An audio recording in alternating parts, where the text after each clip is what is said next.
Hi, my name's Karim Rayani. I'm the CEO for Falcon Gold. We're a Canadian mineral exploration company located here in Vancouver, British Columbia. Hey, well, good to meet you, Karim. Thanks for coming on the show. First time we've met and spoken, so looking forward to this one. Where are you first? Let's start with that. So our office is located in Vancouver, British Columbia, Canada. A lot of the mining offices are mainly headquartered in Vancouver. Okay, fantastic. Well, look, we saw the headline on a press release you put out recently about Brook, or property around Brook. Newfoundland, very, very popular at the moment. So we're sort of intrigued by what you were up to. Notice you've got 8 projects now. That's a lot for a $10 million market cap company. So what's the plan? The Brook property was one I kind of jumped at. If you've been following the success of Newfound Gold, hitting, some of the best numbers across the board, I think most of your viewers are familiar with a company called Great Bear, which kicked off a staking frenzy in Ontario. Newfound Gold is exactly the same, just in Newfoundland. Their grades, 100 grams, 200 grams, 400 grams.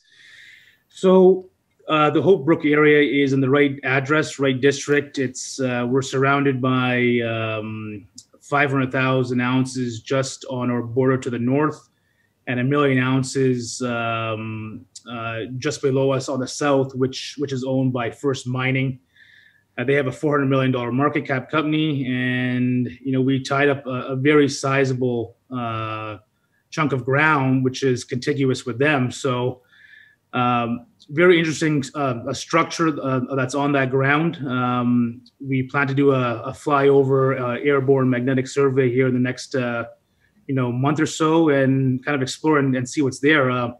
You are right. We do have a portfolio of 10 projects, which is a bit much. However, in these down, in this 9 month of volatility with the price of gold, we've been able to acquire a number of assets, 10 cents on the dollar, which just adds to our portfolio of projects. And at some point, we'll decide whether to sell them, at a nice profit or rook them ourselves. Okay, so the game plan is you see an opportunity, contrarian in a way. You see an opportunity to buy some cheap projects, some cheap assets, in the hope of trying to work out what you do with them, and then maybe flip them. But like I say, it's 10 million market cap company, so you've got to be really kind of quite cute and targeted with your money. What is the focus? I mean, Hope Brook you've just announced, but that's got to be more than just jumping on Newfoundland bandwagon, right? Yeah, so most of the projects we have, we own 100%. We don't have any NSRs on 90%. Most of these acquisitions we do are strictly for staking costs. The Hope Brook area, if you look at most of the plays there, companies are paying hundreds of thousands of dollars, millions of shares. We were able to acquire that for, $60,000. We can, sit on it, see what First Mining does, see what Matador does. And, the chances of us being able to basically work a deal with them at a later date is very, very possible. But why have you picked it up, and why haven't they picked it up? I mean, how do we know there's any value to it? You'd be surprised at the, Newfoundland up until recently was one of those areas where no one really cared about. We did extensive research over the last year. Had various guys go and study the geology, the structures, and it was sitting there open. That's really what I do as a prospector as well. Is I go into these areas where people have just walked by it and didn't realize what was sitting right in front of them. So now, if you try to go and acquire that project or anything in Newfoundland, it's all gone.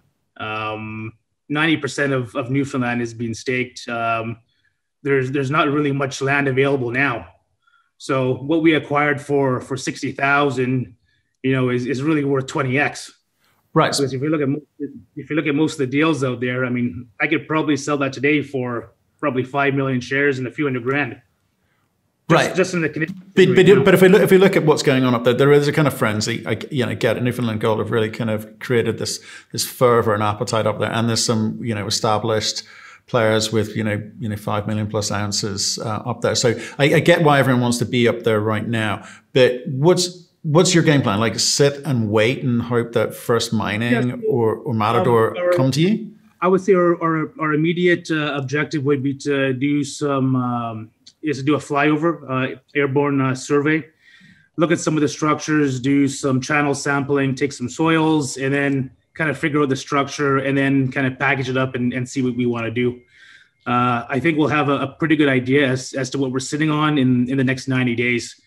That's just one of our 8 assets. Our main focus is in Ontario. We have a 230,000 ounce historic resource, which is directly tied on to Agnico Eagle's Hammond Reef deposit. This is our flagship asset. We're in the right address. We're surrounded by 6-7 multi-million ounce deposits. Red Lake is just to the right of us. Drilling's ongoing. There's been 50,000 meters of drilling, historic. 230,000 ounces, grading 10 grams is the historic number, and we've done 3 programs so far, hitting visible gold. Essentially, there's 200,000 ounces at the 100-meter level, and what we've done is we've outstepped 50 meters and gone 45 degrees down on a down dip slope. And at the 200-meter level, we've been hitting visible gold anywhere between 10 and 20 grams. So what this tells us is that we're in a very high grade system.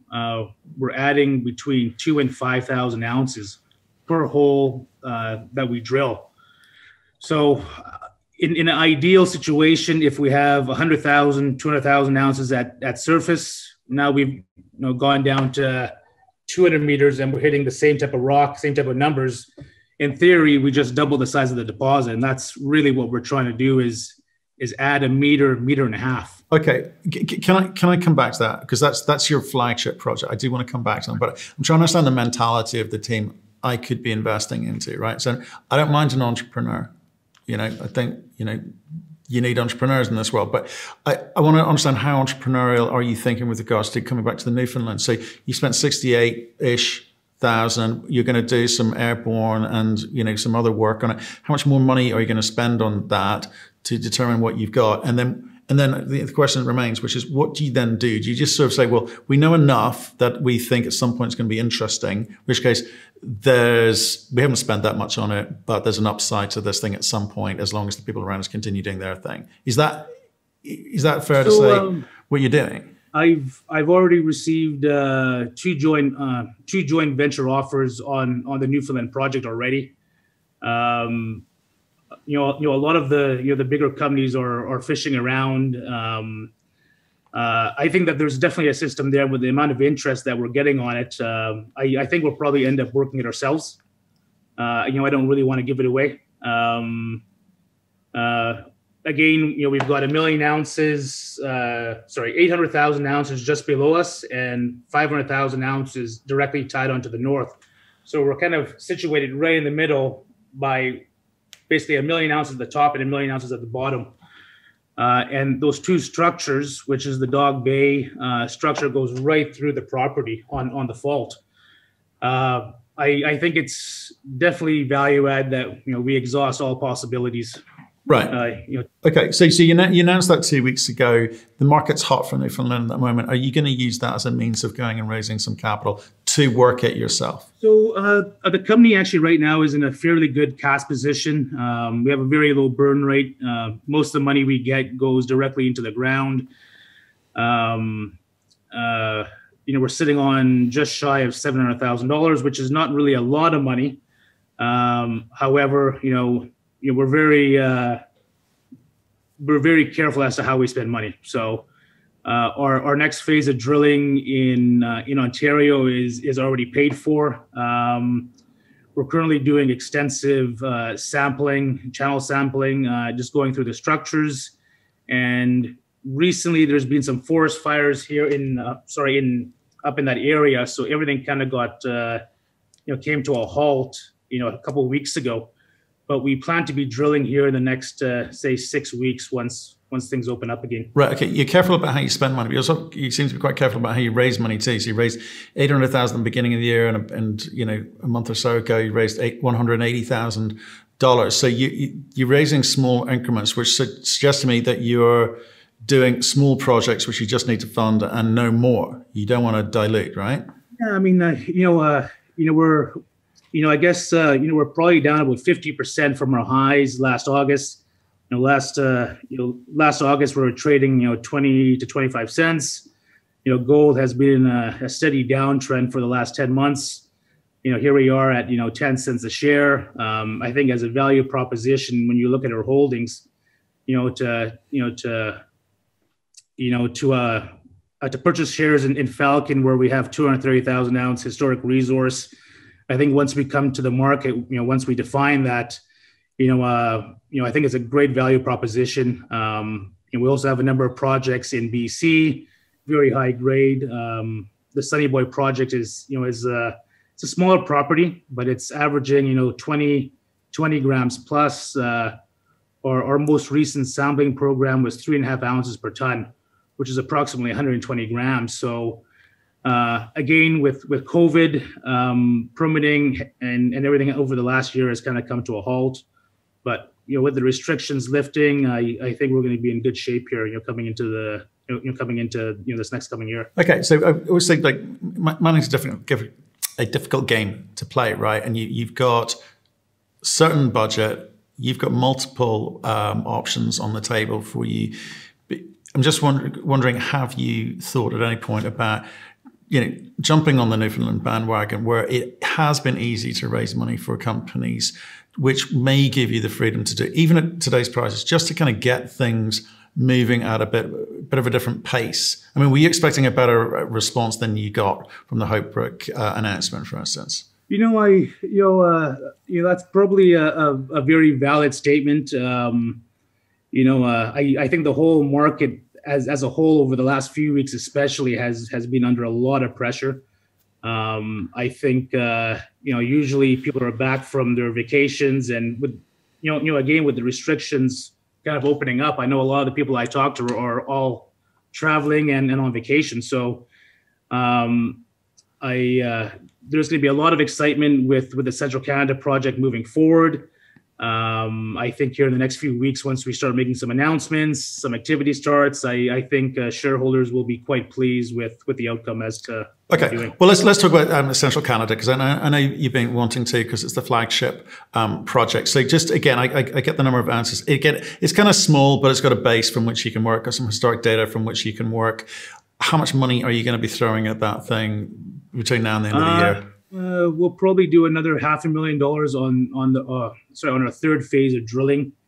As I mentioned, for every hole that we're doing, we're adding between 2,000 and 5,000 ounces in the indicated category. We've identified a number of zones. We've got 300 meters of strike. Our first phase was exceptional. Visible gold on our second hole. Outstepped 50 meters, went down 45, and we're adding significant tonnage and seeing much broader zones with significant mineralization. So what this tells us is this thing is open to depth. We're surrounded by 6-7 multi-million ounce companies. We have the largest land package surrounding Agnico Eagle's 6.7 million ounce deposit. They've got a mill. Their project has been on care and maintenance. Agnico Eagle has been very aggressive over the last year, acquiring any of the lands that are available. And we've got 20,000 hectares directly tied on to the southern portion of their deposit. So they would be an ideal candidate at some point to try and work a deal with them.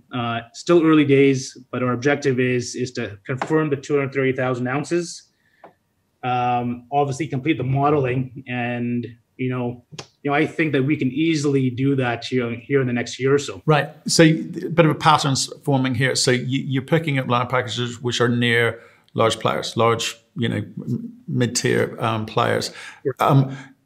So again, what's the plan? Because you can allocate a certain amount of money to this to get it to a stage where it's interesting enough for Agnico Eagle to maybe come in as a joint venture partner, or you keep working it, you keep creating value, you stay in control. So what do you fancy? I think for a bigger fish like Agnico to get involved, I think we would have to have at least 1 million to 2 million ounces. Obviously, we're 10 cents as we define that resource. We get up to 2, 3, 400,000 ounces. Now it's a game changer. Now we're no longer, a small company. Now we've increased our market cap, 3, 4, 5-fold.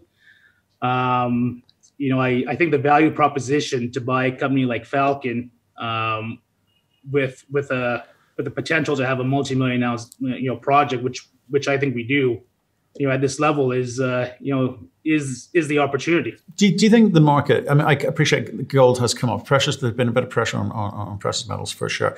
But do you think the market's slightly confused by the range of stories that you've got here? Have you been clear enough about what your focus is?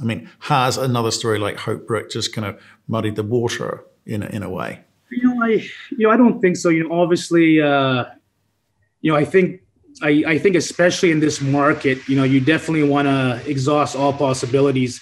But if we're able to package that up and joint venture it, sell it, again, that's good for the balance sheet. It adds, brings more eyes to Falcon. And, I'm all about, doing deals and acquiring, assets, on the cheap. So if we can package it up and sell it and make some money, why not? Yeah. Okay. But again, it's intriguing. Again, down at this level, you've got a whole different set of problems. A 10 million market cap, you've got a different set of problems from guys at 100 million and above, et cetera, right? So they're all problems. They're just different problems. So, is your business model right? Should you be JVing across the board with multiple projects of yours at the moment? What are the different models that you've looked at before landing on what you're doing now? It's a very valid question. Really, our main focus has been in Ontario. The whole Brook thing just kind of came, out of left field. We do have other assets in BC, which we're working. Again, I can probably answer that question a bit better in the next 90 days because I do have a plan, but I can't exactly reveal what's coming next just yet. But I think shareholders will be quite pleased with what's coming down the pipe here. Okay, well that sounds exciting. But the point is that I mentioned the word entrepreneurial because you strike me as entrepreneurial. Is that your new data means new plan, new thinking. You're not stuck in a rut.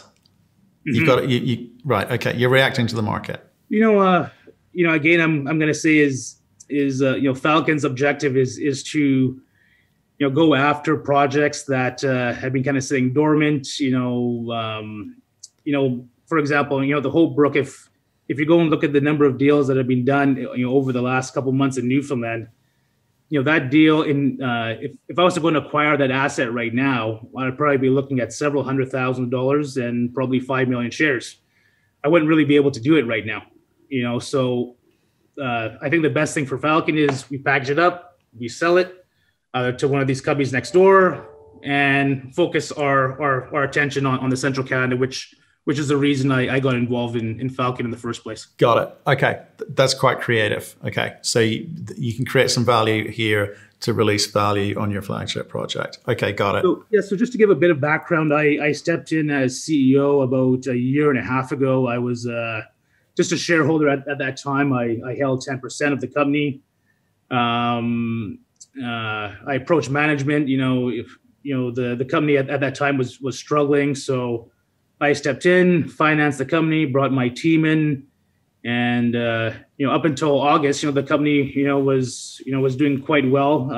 We're still doing well. We still have a low burn rate. Drilling is ongoing. We've advanced the project quite a bit.